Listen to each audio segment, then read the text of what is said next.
বিজ্ঞানের আবিষ্কার যত বাড়বে কোরআন বোঝা তত সহজ হবে। সুবহানাল্লাহ।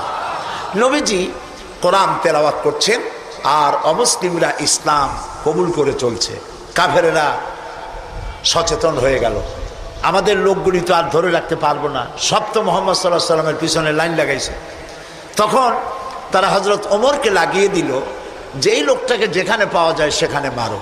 হযরত ওমর রাদিয়াল্লাহু তাআলা আনহু তখন জাহিল, তিনি কাফের ছিলেন, মারার জন্য নেমে গেলেন। কোথায় পাওয়া যায় খুঁজতে খুঁজতে জানা গেল যে তিনি মসজিদে হারামে নামাজ পড়ছেন।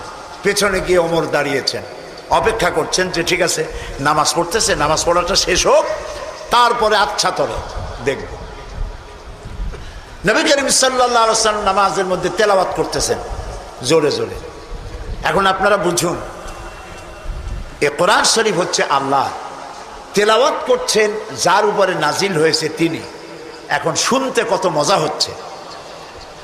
হযরত ওমর তিনি বলছেন যে আমি মনে মনে ভাবলাম যে মুহাম্মদ সাল্লাল্লাহু আলাইহি সাল্লামকে এইসব কথা জেনে শিখায়। উনি তো কোনো স্কুল কলেজে যায় নাই, মাদ্রাসায় যায়নি, কই পান এত সুন্দর সুন্দর কথা, নিশ্চয়ই জেনে শিখাচ্ছে। হযরত ওমর বলেন আমি যখন মনে করছি নবীজিকে মুহাম্মদ সাল্লাল্লাহু আলাইহি সাল্লামকে জেনে কথাগুলি শিখিয়েছে, অমনি তিনি নামাজের ভিতরে তেলাওয়াত করলেন ইন্নাহু লাকাউলু রাসূলিন কারীম। এটি একটি মহান বার্তাবাহকের বর্ণনা। হযরত ওমর চিন্তা করলেন সর্বনাশ, আমি মনে মনে চিন্তা করছি জেনের কথা, আর উনি জবাবে বললেন না জেনের কথা না, এটা সম্মানিত বার্তাবাহক তিনি বর্ণনা করেছেন। হযরত ওমর বলেন আমি মনে মনে ভাবলাম জেন যদি না শিখিয়ে থাকে তাহলে তলে তলে কোন ফাঁকে যেন মুহাম্মদ সাল্লাল্লাহু আলাইহি সাল্লাম কবি হয়ে গেছেন, কারণ এত সুন্দর মিলিয়ে মিলিয়ে কথা তো আর শুনি নাই কখনো।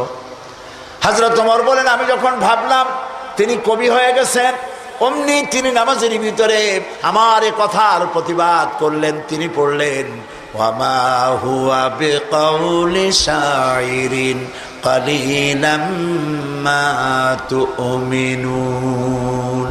না না না, এটা কোনো কবির কথা নয়, তোমরা খুব কমই বিশ্বাস স্থাপন করো। হযরত ওমর বলছেন কি সাংঘাতিক কথা। চিন্তা করলাম জেনের কথা কয় না, জেনের কথা না, চিন্তা করলাম কবির কথা মনে মনে, আর উনি প্রকাশ্যে জবাব দিচ্ছেন যে কবির কথা না। তাহলে তো শুধু কবি, উনি কবি হন নাই, উনি গণকও হয়েছে, তা না হলে আমার মনের কথা বোঝে কেমনে? হযরত ওমর বলেন আমি যখন মনে মনে চিন্তা করলাম তিনি গণক হয়েছেন, অমনি নামাজের ভিতরে তিনি আমার এই কথারও জবাব দিয়ে দিলেন। তিনি পড়লেন ওয়ালা বিকাউলি কাহিনিন কালিলাম মা তাযাক্কারুন। না, এটা কোনো গণকের কথা নয়। সুবহানাল্লাহ। তোমরা খুব কমই উপদেশ গ্রহণ করে থাকো। হযরত ওমর বলছেন এবার আমার পায়ের তলা থেকে যেন মাটি খসে যাচ্ছে। কি আশ্চর্য কথা, যা মনে চিন্তা করি তার জবাব আসে নামাজ থেকে। এটা জেনের কথা না, এটা কবির কথা না, এটা গণকের কথা না, তবে এটা কি? বিরাট এক জিজ্ঞাসাবোধক চিহ্ন আমার সামনে ঘুরপাক খাচ্ছে, তবে এটা কি?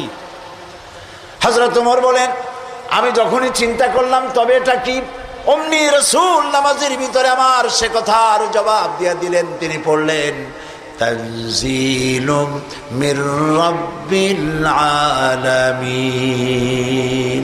এটি হচ্ছে আল্লাহর